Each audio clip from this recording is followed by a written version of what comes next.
aristeguinoticias.com y Enrique Dussel presentan 2020, la pandemia.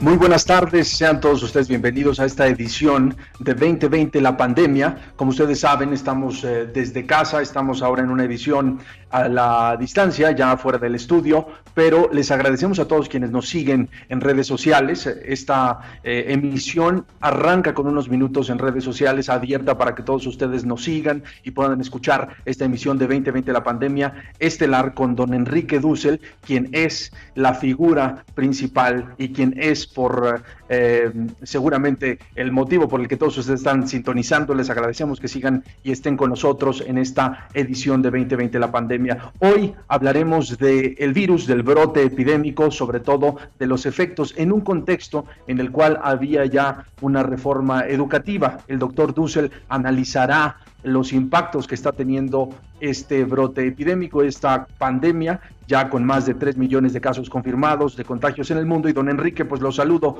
con muchísimo gusto. Nuevamente es un placer hablar con usted. Buenas tardes, ¿cómo le va? Estamos aquí de nuevo.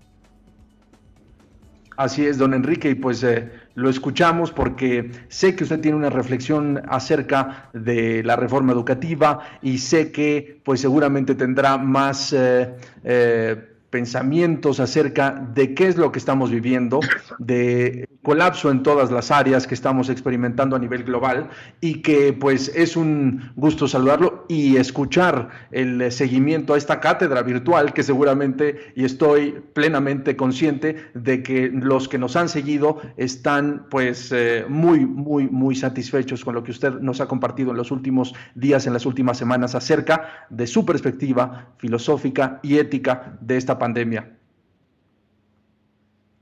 Muy bien, vamos a ver si hoy podemos agregar algún elemento de reflexión en esta situación que nos encontramos de esta pandemia que ahora recién va adquiriendo su nivel 3, por lo tanto entramos en la etapa más crítica, pero al mismo tiempo es una experiencia mundial que está dando mucho que pensar. Miren el propio Kissinger, el famoso Henry Kissinger, que le dio la luz verde a Pinochet para dar hace tantos años el golpe de Estado Allende en Chile.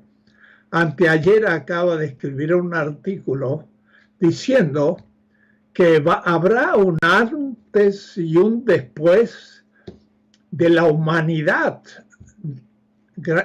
a través de esta pandemia. De tal manera que podemos empezar a sacar muchas posibilidades de reflexión de lo que nos va a ir aconteciendo en el próximo futuro y no tan próximo, porque hasta que no tengamos una defensa, una vacuna contra este virus, la humanidad entera seguirá ante una interpelación muy fuerte de la naturaleza que, como he indicado, es también de alguna manera fruto en nosotros, esta pandemia. Y lo que más bien quiero hablar ahora es de la normalidad que vendrá después del virus. Pero en realidad ya esa normalidad hay que ponerle entre comillas, porque parece que la normalidad no va a ser tan normal y vamos a tener que afrontar situaciones irreversibles nuevas y por lo tanto necesitamos un nuevo espíritu. Necesitamos pensar ya la realidad desde ahora de otra manera, porque las cosas cambiarán. Y de ahí entonces viene un tema central. el ser humano en el próximo futuro, la humanidad, no va a poder simplemente repetir lo de siempre. Va a tener que empezar a pensar en una cierta creatividad, en solucionar las mismas cosas pero de otra manera.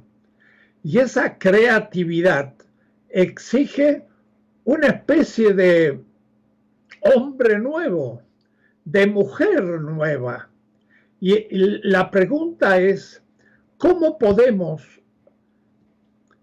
construir ese hombre y mujer nueva ante una situación tan difícil como la que vamos a empezar a enfrentar? Y por eso que inevitablemente y en primer lugar me surge el tema de educar. Porque, por ejemplo, muchas veces se dice en 6 años, en un sexenio, en una cuarta transformación, pues poco se puede hacer, porque es no tanto tiempo. Sin embargo, quiero hablar un poco sobre cómo podríamos acelerar un proceso de educación donde el hombre y la mujer nueva, con un espíritu distinto, sea capaz de construir una nueva normalidad, un nuevo sentido común. Y eso se debe gracias a la educación. Y la educación pública, porque es la que realmente impacta a todos los niños y a la juventud del país. Y no solo en la enseñanza pública, sino también en la enseñanza privada y a través de los textos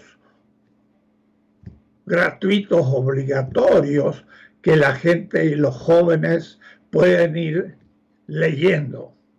De tal manera que cambiar el espíritu, la educación, cambiar ciertos contenidos fundamentales, permiten que 50, 60 millones de mexicanos comiencen a ver la realidad de otra manera y estén más preparados para no simplemente repetir, sino para crear nuevas situaciones. De ahí entonces que se ha hablado mucho de la reforma educativa. Querría referirme a ella, pero para radicalizarla en relación al tema del virus y ver cómo podemos crear una niñez y una juventud que serán las mujeres y los hombres del futuro con otro espíritu. ¿Por qué? Porque en general nuestra enseñanza primaria, secundaria, preparatoria, me animaría a decir que es repetitiva. O es decir, en el fondo se enseña algo ya sabido, ya inventado, ya hecho sentido común, y el joven debe leer eso, aprender eso, repetir eso. Es decir, es una enseñanza también bancaria, decía Paulo Freire, bancaria por aquello de que yo tomo mi dinero, lo pongo en el banco y después retiro con un cierto interés. Es algo muy pasivo, no es creativo, no es hacer algo nuevo.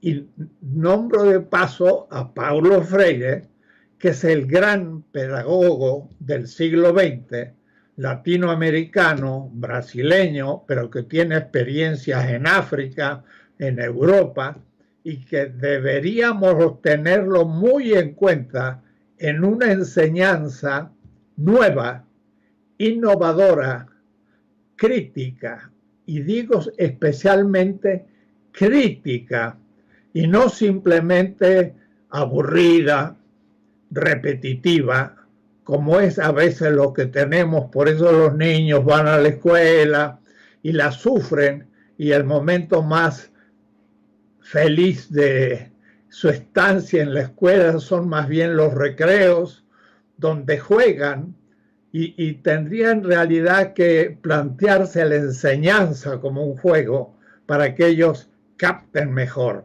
Mi idea es la siguiente: si hay una cuarta transformación, debe haber un cambio radical de la educación, y el virus nos viene ahora a hacer como una interpelación, porque debemos poder crear una nueva normalidad cuando pase esta pandemia, que, como digo, va a durar. Ya Ivan Illich, un gran pensador que vivió en Cuernavaca, escribió hace muchos años, 30 años, un artículo que se llamaba "La escuela, esa vaca sagrada", como diciendo, a la escuela hay que cambiarla, y a la vieja escuela hay que matarla y no dejarla que viva así como una vaca sagrada. Y bien, ¿en qué consiste lo crítico? ¿En qué consiste eso que habría que dar en primer lugar a los niños, a los jóvenes? No es tanto un contenido de cosas sabidas, sino la manera de poder inventar lo nuevo. Hay que innovar, porque la normalidad que viene debe ser una creación, y por eso entonces lo crítico es innovador, y en 6 años o 4 que quedan podría realmente modificarse la mentalidad de los niños. Hasta ahora la reforma educativa así lanzada por la Secretaría de Educación Pública se ha ocupado de cuestiones formales sobre cómo nombrar a los maestros, cómo evaluarlos, cómo cambiar ciertas normas, pero no creo que haya ido al tema fundamental, que son los contenidos del currículo, qué es lo que se enseña y cómo se enseña, y esto de manera nueva y mucho más pensado después de esta enorme pandemia. Quiero hablar sobre los contenidos de la educación y al mismo tiempo la necesidad de alguna materia, alguna asignatura nueva que había que incluir en el currículum de los alumnos, del preescolar hasta la prepa, donde la juventud aprenda a pensar, no a recordar lo sabido. Voy a mostrar qué es la diferencia entre saber lo que ya se ha producido como conocimiento y el saber cómo producir nuevo conocimiento ante una nueva normatividad. No es una pura repetición. No hay que pedir que el alumno lea, estudie y luego repita, y el que repite mejor se le pone la mejor calificación. Eso sería, permítanme el dicho popular, el mismo gato, pero revolcado. Y tenemos que entonces llegar a una enseñanza que no llegue tarde porque simplemente recuerde lo ya dicho, sino que, como digo, enseña al alumno a entusiasmarse por la novedad que hay que saber crear. Y bien, nuestra enseñanza es entonces repetitiva por una parte y por otra parte memorística. Y por eso no entusiasma a la juventud y a los niños el ir a la escuela o ir a la prepa o estudiar, sino que el alumno es más bien muy pasivo es obediente, es disciplinado y por lo tanto continúa la normalidad, pero no está preparado para crear un nuevo tipo de normalidad. Lo mismo acontece en ética. Se enseña la obediencia, pero no se enseña a crear más vida y a servir a los demás creativamente. ¿En qué consiste, por ahora, muchos de los contenidos de nuestra enseñanza? El primer aspecto que debo citar en México, en América Latina, es que nuestra enseñanza es eurocéntrica. O es decir, enseñamos lo que se enseña en Europa y creemos que la cultura europea norteamericana es nuestra cultura. Por lo tanto, en cierta manera enviamos a nuestra gente a estudiar en Europa o Estados Unidos y después entre nosotros repiten. No hay tampoco una creatividad fundamental, que es la que voy a sugerir que habría que comenzar a captar las cosas completamente de otra manera. Debo decir que también nuestra enseñanza, porque es parte de nuestra cultura, es también machista. También se discrimina a la mujer y se la discrimina como alguien que ya tiene los papeles asignados. Ser mujer es una cosa y ser varón es otra. En los colegios se incentiva este tipo de diferencias y se dice una niña no hace esto o el niño debe hacer lo otro, y entonces el machismo es también presente en la escuela.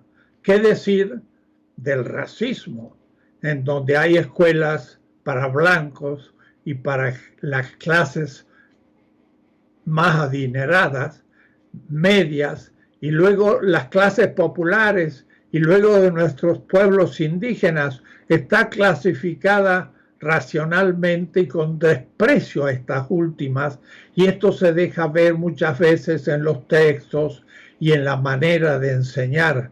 Son características muy propias de una enseñanza elitista.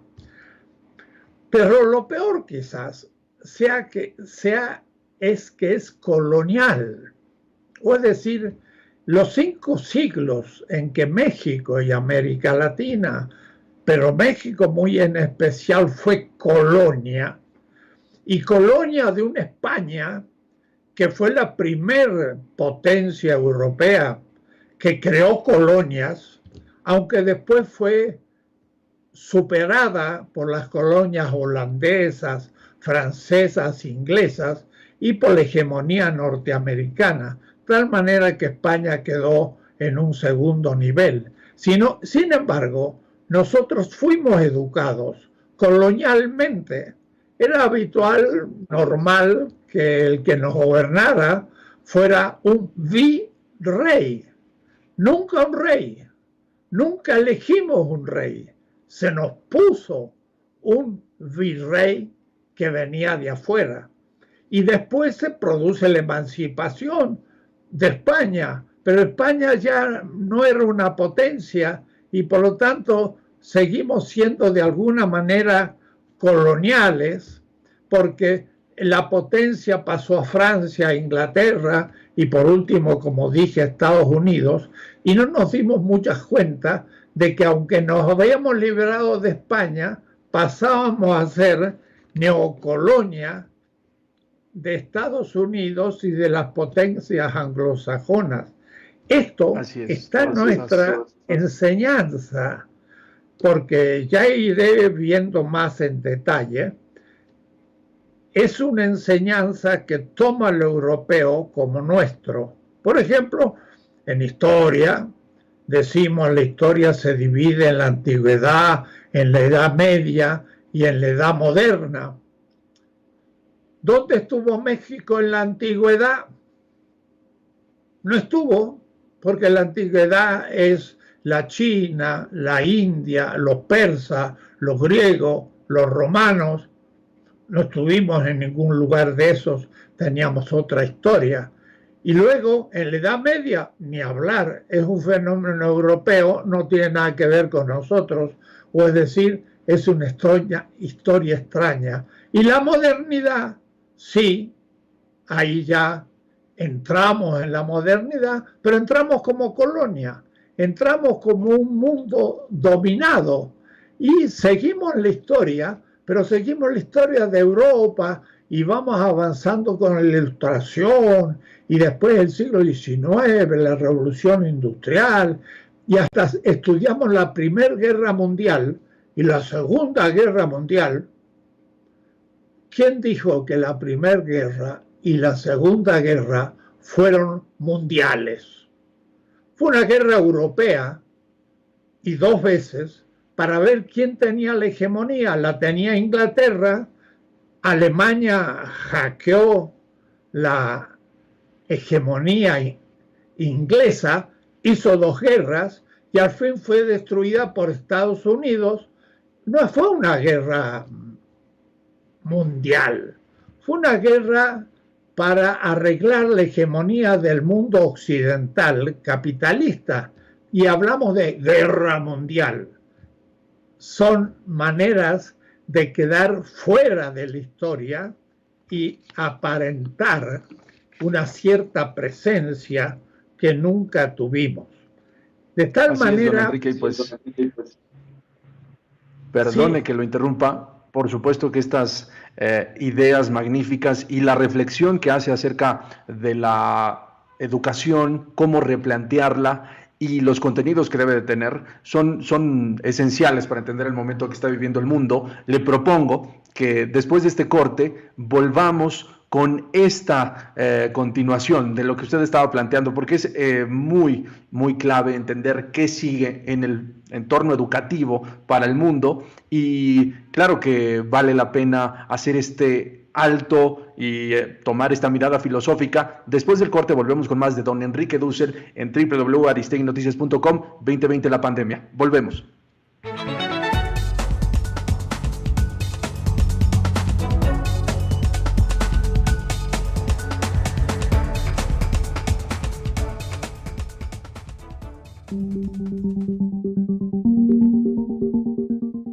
La Organización Mundial de la Salud recomienda a los líderes de equipo y gerentes en centros de salud garantizar la disponibilidad de medicamentos psicotrópicos genéricos esenciales en todos los niveles de atención médica. Las personas que viven con afecciones a largo plazo, de salud mental o convulsiones epilépticas necesitarán acceso ininterrumpido a sus medicamentos. Facilitar el acceso a los servicios de salud mental y apoyo psicosocial y garantizar que el personal pueda acceder a ellos. Que se garantice una buena calidad de comunicación y se proporcionen actualizaciones de información precisas a todo el personal. A los adultos mayores y personas con afecciones subyacentes. Mantenga rutinas y horarios regulares tanto como sea posible o ayude a crear otros nuevos en un nuevo entorno, incluyendo ejercicio regular, limpieza, tareas diarias o actividades como cantar o pintar. Asegúrese de tener hasta 2 semanas de todos sus medicamentos regulares que pueda necesitar. Esté preparado y sepa de antemano dónde y cómo obtener ayuda práctica si es necesario. Cómo llamar a un taxi, tener comida a domicilio y solicitar atención médica.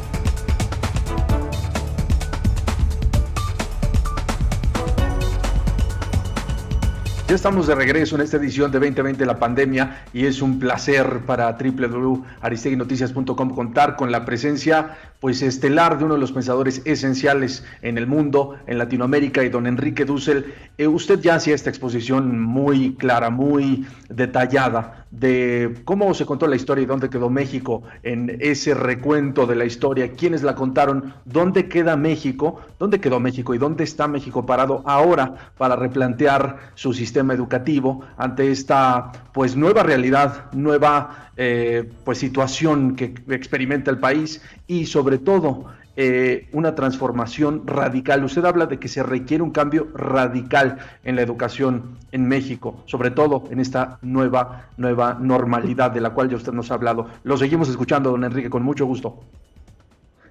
Sí, muchas gracias.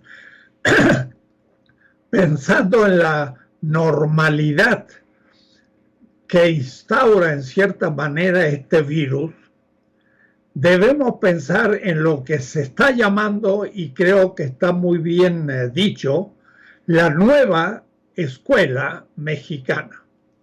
Hay que pensar en una nueva escuela que no enseñe a recordar los conocimientos adquiridos, sino que enseñe a la juventud a pensar. Y pensar significa crear conocimiento. Y crear conocimiento depende de una actitud. Es la que quiero un poco ejemplificar. En primer lugar, los alumnos deben estar, y están de hecho en un aula, pero no debe considerárselos individualmente, sino hay que considerarlos como una comunidad educativa donde el maestro diga nosotros. Y entonces no debe ser una enseñanza competitiva donde a ver quién es el mejor alumno. Sería bueno mejor pensar quién es el mejor compañero o compañera. Votar para ver al mejor compañero, al que sirve más a los otros y no simplemente el que deslumbra teóricamente.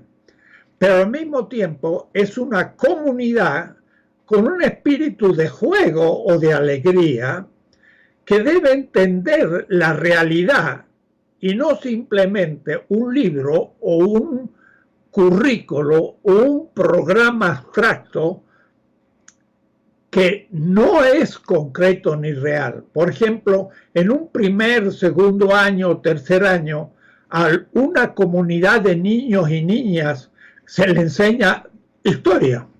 Pero, ¿cómo voy a hablar de la historia en general? Yo debo primero entender en el primer grado, segundo, tercero, qué significa el pasado y cómo ese pasado tiene actores que me son necesarios de conocer para entenderme a mí mismo. Quizás en el primer año habría que hacer entonces todo el curso de historia pensando en la vida de mi padre, de los padres y de los abuelos.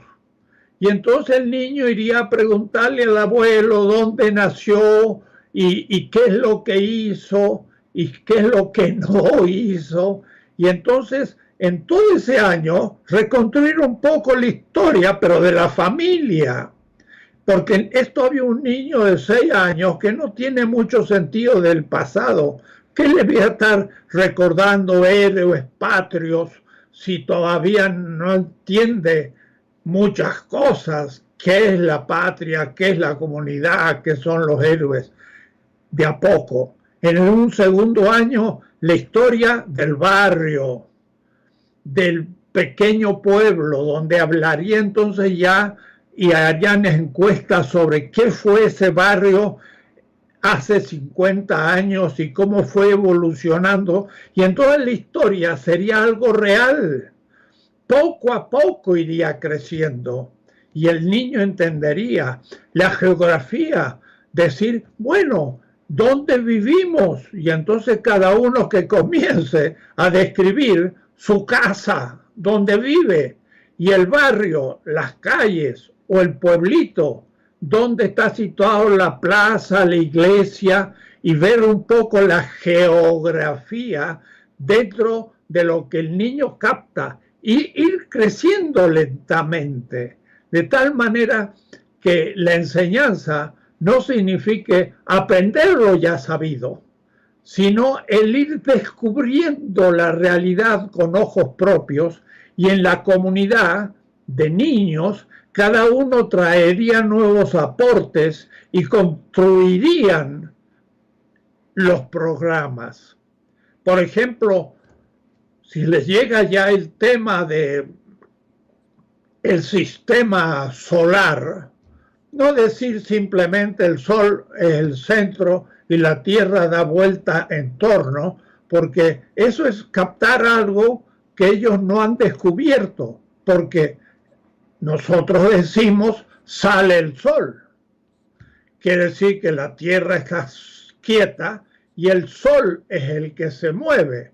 Entonces, para entender el sistema solar, el maestro tendría que decir, bueno, vamos a preguntarnos, los antiguos creían que la Tierra era el centro, quieta, y todos los astros daban vueltas. Por eso decimos, sale el Sol, se pone el Sol. Pero no es así. Y entonces, poco a poco, ir discutiendo qué es lo que pasa y cómo pasa. ¿Cómo es posible que el Sol esté en el centro y los planetas den vuelta y no se vayan, sino que queden como atados al Sol? Y entonces hacerle problemas un poco lo que Newton pensó, tomar una pelota, unirla a otra pelota con un hilo y dar vuelta a la de abajo, y la otra no se va, pero si corta el hilo, la otra vuela. ¿Y por qué no vuela la Tierra y da vuelta? Entonces hay que entender un poco lo que es la atracción, pero la atracción no es tan fácil de entender. El niño agarra una pelota y cae a la tierra, pero no, vamos a ir problematizando el tema hasta llegar a darnos cuenta que no es que caiga a la tierra, sino que la tierra lo atrae. Entonces quizás podríamos tener un imán y con el imán atraer clavos, y el niño entiende a lo que es la atracción. Es decir, que no se le enseñe el resultado del conocimiento, sino el proceso por el que se conocen las cosas. Y así podemos ir pasando también en la matemática, aprendiendo lentamente el sentido del número, el sentido de las operaciones, y hacerlo con entusiasmo, como hacían los árabes que daban cuentos en tornos. Es decir, hay que replantear el modo de enseñar para que el niño sea crítico. Pero ahí viene el punto central de que quiero hablar hoy. Sería necesario una nueva asignatura y materia. Y en esto, la Secretaría de Educación Pública es no tan receptiva al hecho de incorporar alguna nueva materia. Por llamarla, le llamaría pensamiento crítico. Esto en otras partes, en Francia, en Estados Unidos, se le llama filosofía para niños. O es decir, una materia desde el preescolar, un niño de 5 años, 4 años, puede empezar a pensar. Claro, hay que darle un cuentito, y el cuento después discutirlo en comunidad con los niños, y que cada uno empiece a opinar y a discutir, y veremos argumentar un curso que vaya avanzando del preescolar hasta la prepa, que se llame pensamiento crítico, el cual materia daría un espíritu que atravesaría todas las materias para que todas las materias sean pensamiento crítico. Y entonces el niño se entusiasma, lo toma como un juego y es la materia que más ama, porque reunidos en círculo discuten los temas y ya veríamos cómo. Sería la materia denominada pensamiento crítico, 2 horas por semana, pero todo el año y todo el tiempo desde el preescolar hasta la preparatoria. Es una materia que ya se conoce, que está siendo cada vez más trabajada y que nosotros podríamos en México, en esta etapa de la cuarta transformación, darle una forma, porque sería como darle un nuevo sentido a la normalidad que el virus va a establecer.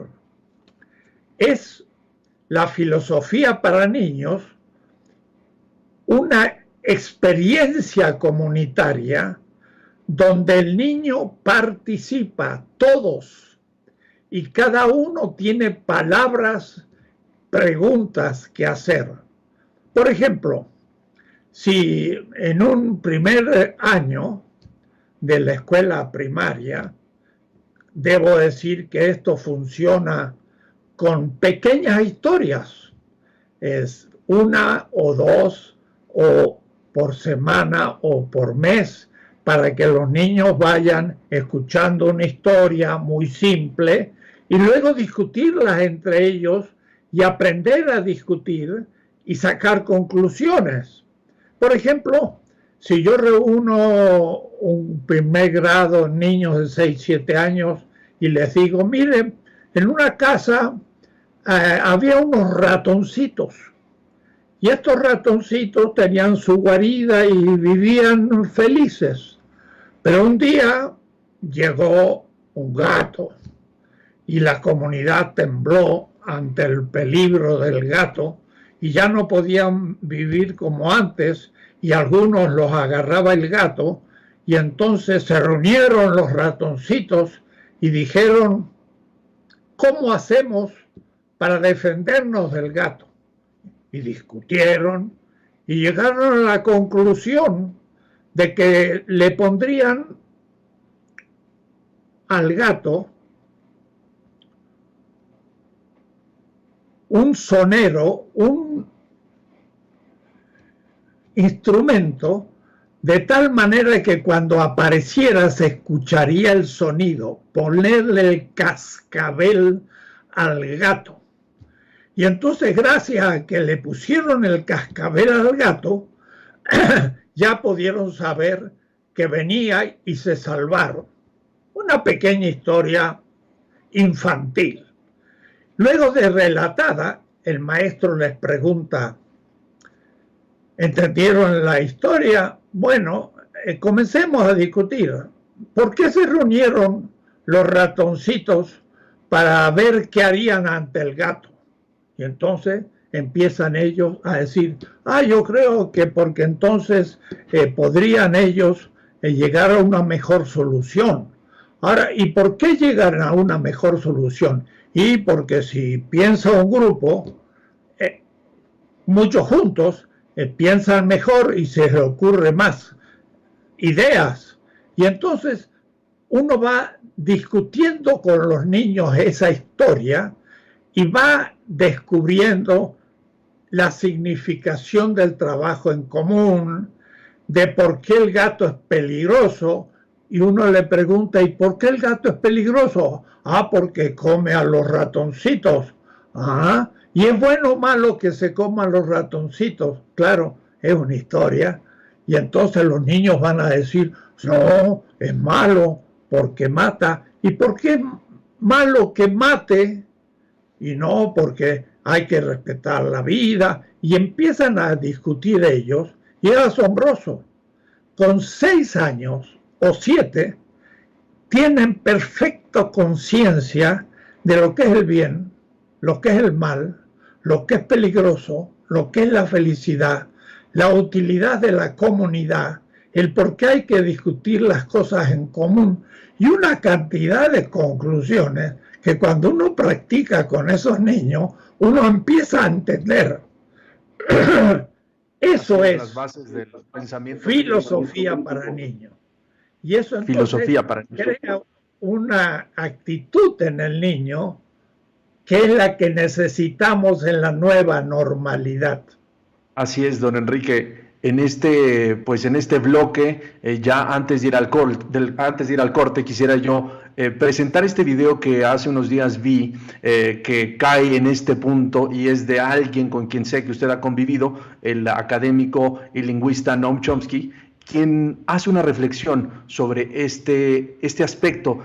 Y quisiera presentarlo para que, volviendo del corte, usted nos dé su reacción, porque es básicamente la idea, y para recalcar esto que usted está planteando para esta nueva escuela mexicana. Quisiera escuchar su pensamiento acerca de esto que planteó Noam Chomsky, con quien usted sé que ha trabajado y convivido a lo largo de su espléndida y sorprendente carrera. Vamos a escucharlo, vamos al corte y volvemos con sus comentarios. La situación actual es muy seria. No hace falta que se lo explique a alguien de España. El virus, deberíamos entender, es el resultado de un fallo colosal en el mercado. Es importante entender el contexto si queremos evitar futuras reapariciones de catástrofes como esta. En algún momento se acabará, pero el coste puede ser muy elevado. Se sabía que era muy probable que hubiera una pandemia, incluyendo una por coronavirus. Era algo bastante obvio para los científicos. Tras la epidemia por SARS en 2003, se secuenció el genoma y se creó una vacuna. Y todo acabó, pero el coste fue muy alto. Y se predijo enseguida que otros coronavirus aparecerían y que deberíamos prepararnos para ello. Se establecieron las bases, pero tiene que haber alguien que recoja el testigo y siga adelante. ¿Quién lo hizo? Nadie. Nos recuperaremos de todo esto. Nos hemos recuperado de plagas peores. El coste será terrible, pero nos recuperaremos en parte. Quizás incluso nos recuperemos del todo tras un buen tiempo. La valentía y el heroísmo de los que luchan en primera línea contra la pandemia, los doctores, las enfermeras, trabajadores de la salud, son admirables. Las comunidades locales se han organizado y se ayudan entre sí. Las escuelas están cerradas, los niños están en casa, los padres no pueden trabajar. Pero en este tipo de situación en la que uno vive en un sistema muy frágil, que puede ir tirando si nada va mal, pero en el que todo colapsa cuando hay una catástrofe, la educación colapsará también. Y tenemos problemas mucho más profundos sobre el tipo de sistema educativo que queremos. ¿Queremos una sociedad en la que tratamos a los niños como recipientes en los que echamos agua y sale algo? ¿O queremos un sistema educativo que fomente la creatividad, la participación, la cooperación y te anime a cumplir tus metas y aprovechar las posibilidades que se abren ante ti para perseguir tus intereses? No creo que sea cuestión de decírselo, sino de proporcionarles los estímulos y oportunidades para que sigan su propio instinto creativo, para que exploren el mundo todo lo que puedan. En Internet, si es lo único que tienen, que hagan actividades creativas como puedan ser escribir, dibujar o construir cosas que les ayuden a entender el mundo. Esto se puede hacer a cualquier nivel. Por ejemplo, hay un proyecto interesante que se ha hecho con estudiantes más mayores, en el que se les formula la siguiente pregunta: ¿cómo vuela un mosquito bajo la lluvia? Si calculamos la presión que ejerce una gota de lluvia sobre un mosquito, que se puede calcular, es tan grande que aplastaría a un ser humano. Así que, ¿cómo vuela un mosquito bajo la lluvia? Mientras lo estudian, aprenden un poco de física, un poco de biología, de nuestros organismos, etc. Se pueden hacer infinitos proyectos similares que dan la oportunidad a los niños para que satisfagan su curiosidad natural, de manera que les puedan hacer entender cosas sobre el mundo. Y se puede hacer en todos los ámbitos: literatura, historia, lo que sea. Eso debería ser la educación y se puede conseguir. Por supuesto que en casa, donde no hay interacción entre los niños, es más difícil, pero no es imposible.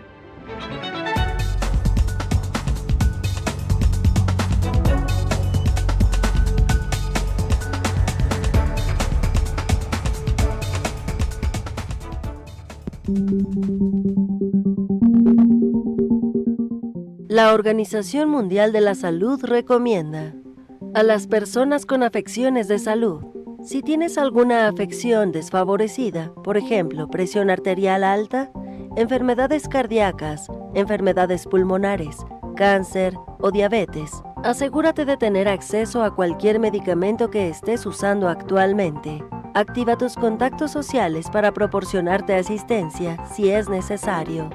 A los encargados del cuidado de los niños: mantenga a los niños cerca de sus padres y familiares si se consideran seguros para el niño, y evite separar a los niños y sus cuidadores tanto como sea posible. Mantenga las rutinas familiares en la vida diaria tanto como sea posible, especialmente si los niños deben quedarse en casa. Proporcionar actividades atractivas apropiadas para la edad de los niños. En tiempos de estrés y crisis, es común que los niños busquen más apego y sean más exigentes con los padres. Discuta el nuevo coronavirus con sus hijos usando una manera honesta y apropiada para su edad. Si a sus hijos les preocupa, abordar el COVID-19 juntos puede aliviar su ansiedad. Los niños observarán los comportamientos y emociones de los adultos para obtener indicaciones sobre cómo manejar sus propias emociones durante los momentos difíciles.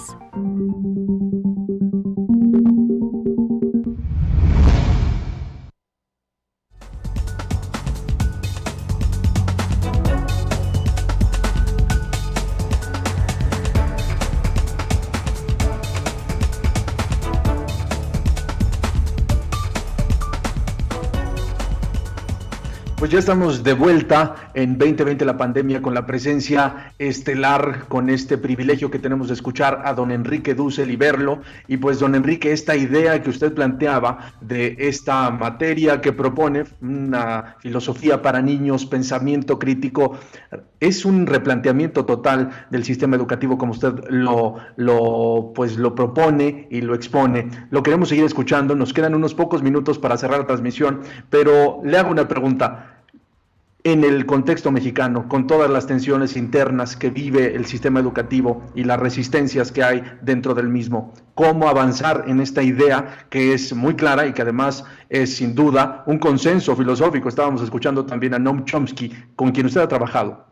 Video de Fundación BBVA y producido en alianza con El País. Tengo que darle el crédito porque ellos lo produjeron con el magnífico pensador Noam Chomsky.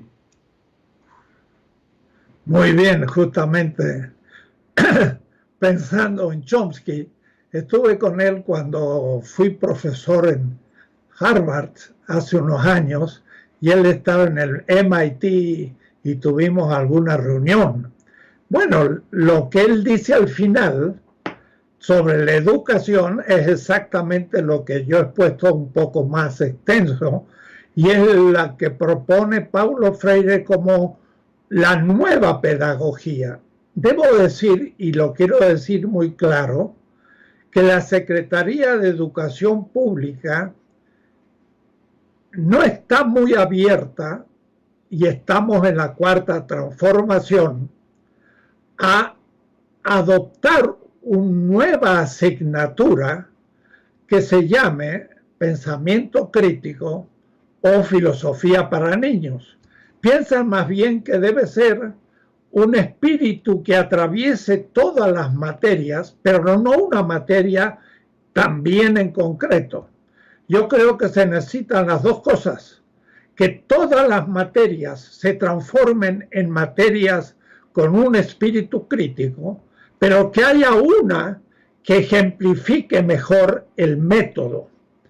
El método consiste exactamente como indicaba Chomsky en proponer a los primeros años una historia y por lo tanto el texto obligatorio serían 15 pequeñas historias escritas por grandes literatos mexicanos actuales que el niño, el grupo, escucharía y luego empezaría a problematizar. ¿Cómo?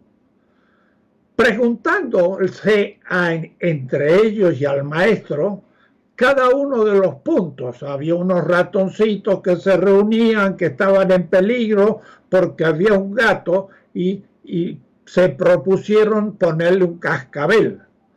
Pero después tienen que empezar a argumentar. El niño es extraordinario, él da razones. Y dar razones es argumentar.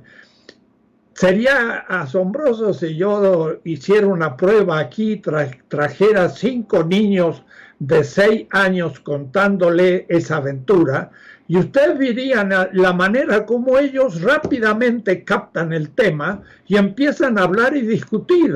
O es decir, saben argumentar de una manera natural, pero claro, hay que ayudarlos.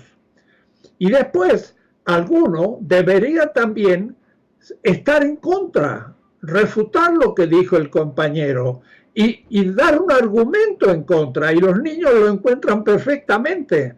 Y después entonces tendrían que por último empezar a sacar conclusiones, acordando entre ellos si estuvo bien o mal que los ratoncitos hicieran lo que debían hacer y es tan bueno que lo hayan hecho, etcétera, y llegar entonces a un acuerdo.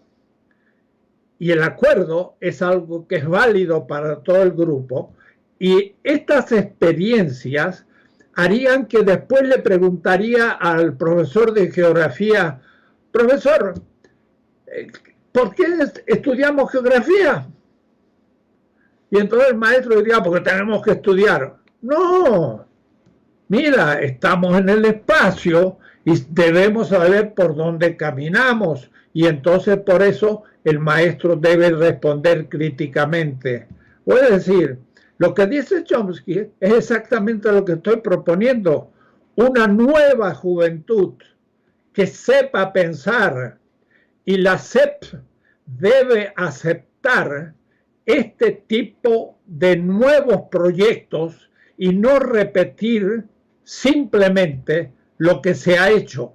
La reforma educativa va a ser una transformación educativa si cambiamos los contenidos, que no sean eurocéntricos, sino descolonizados, que no sean machistas, que no sean racistas, que no sean pues en desprecio a la tercera generación de los viejos.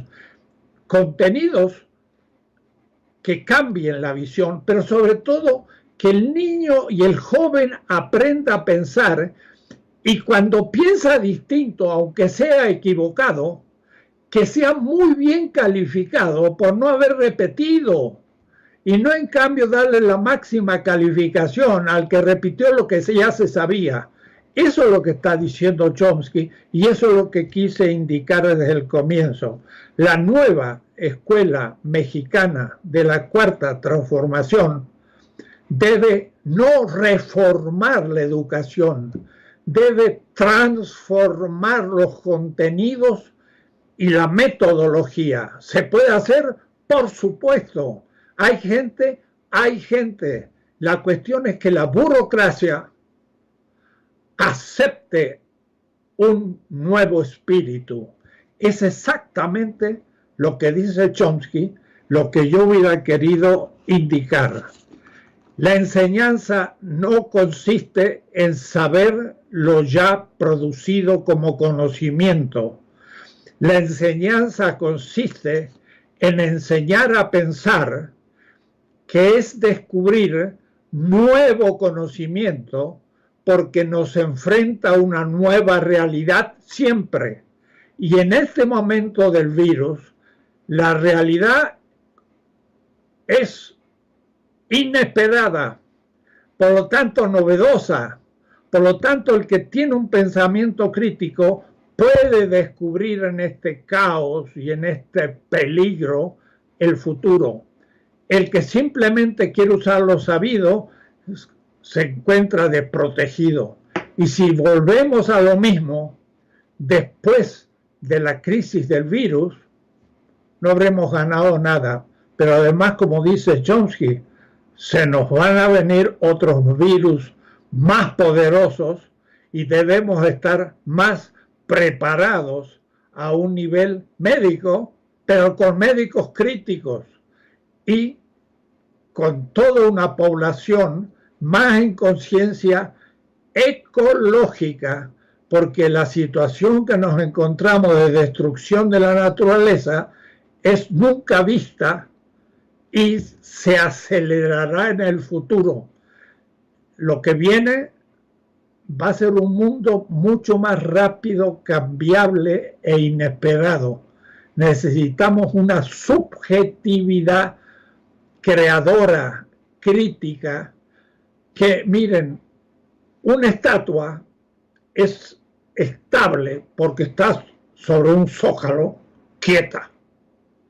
Pero un avión a reacción está estable si mantiene la velocidad. Son dos maneras de estar estable. Uno quieto, pero se mueve la tierra y la estatua se cae.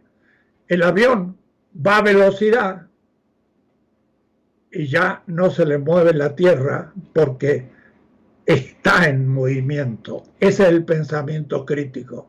Necesitamos una educación crítica en la cuarta transformación.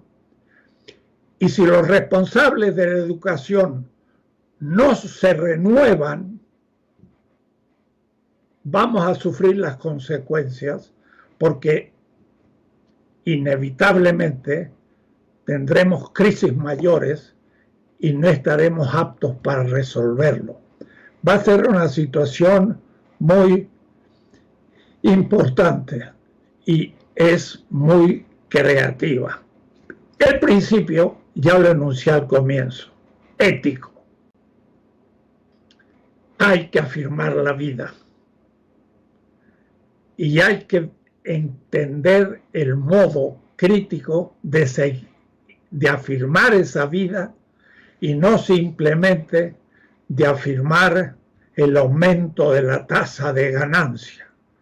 Hay que afirmar una intervención inteligente y responsable del Estado. Nos dice a un autor, profesor en Puebla, cambiar el mundo sin tomar el poder. Falso.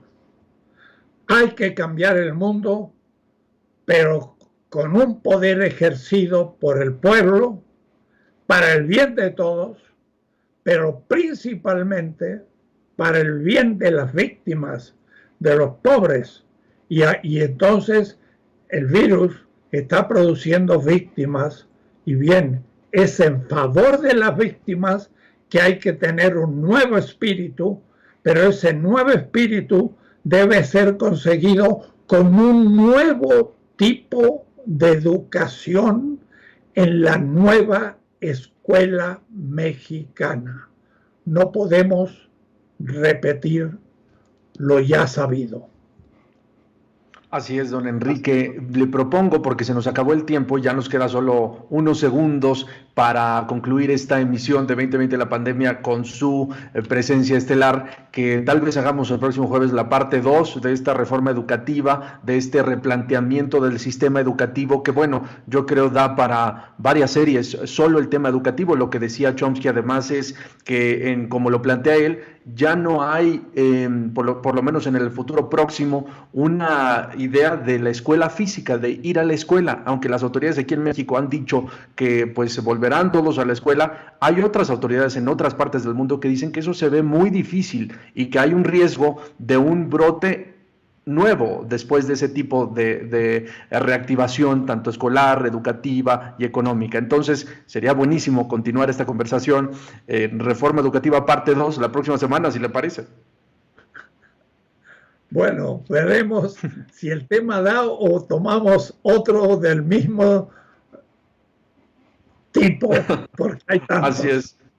Así es, don Enrique. Como vayamos y usted lo vaya definiendo, es un placer de nuevo estar con usted en esta edición de 2020 la pandemia. Tenemos que cerrar porque ya terminó esta hora magnífica que estoy seguro que quienes nos siguen a través de www.aristeguinoticias.com están igualmente encantados. Y pues bueno, don Enrique, nos vemos en la próxima emisión de 2020 la pandemia el próximo jueves. Un abrazo y gracias a todos por estar con nosotros.